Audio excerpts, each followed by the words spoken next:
Welcome to another episode of In Focus, and in this episode we're looking at the Panasonic CX350, which is their flagship 4K camcorder. And what better place to come than Bristol, the home of Extinction Rebellion, drum and bass from the 90s, and Banksy.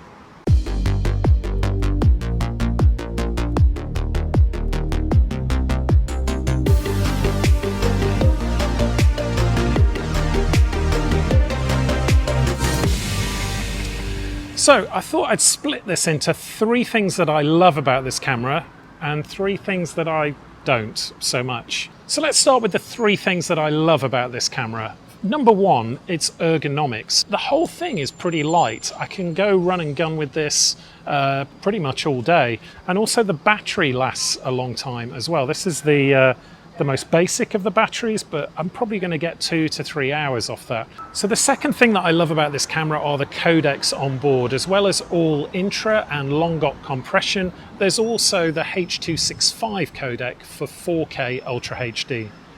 And the third thing that I really like about this camera is the new implementation of optical image stabilization, or OIS. So as well as keeping this pretty stable for a camcorder when I'm recording run and gun like this, it also has a pan and tilt mode. So for when you're on a tripod and you're moving, you don't get that initial inertia as you move. So what are the three things that I don't like about this camera? I think number one is the autofocus. Panasonic are not known for a great autofocus system. If you own a GH5 or a GH5S, you'll know it's not great. And it's still not great on here.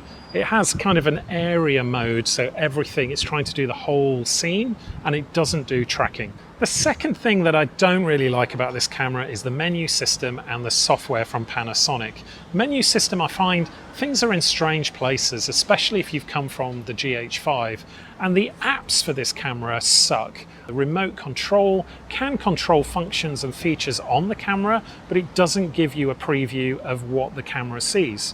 The third thing I don't really like about this camera might be the reason you were looking at it in the first place, and that's the streaming implementation. If you're going to use NDI, which is a $299 upgrade from NewTek, you can only use a fixed Ethernet connection, not the Wi-Fi dongle, which will cost you another $200. And it's not easy to get your streaming URL and stream key onto the camera. If you've got Windows, there's a utility which allows you to burn it onto a memory card. But why these things aren't implemented within an app, I don't know.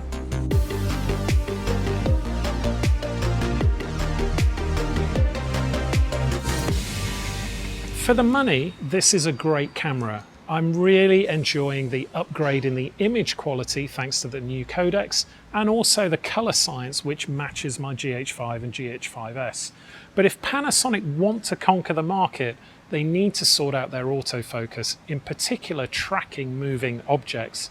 And I think secondly, the software needs an overhaul. There's a lot of things that are just clunky and difficult to use that really shouldn't be. So that's it for this episode of In Focus. If you enjoyed this video, please hit subscribe and give us a like. I'm off to find Banksy.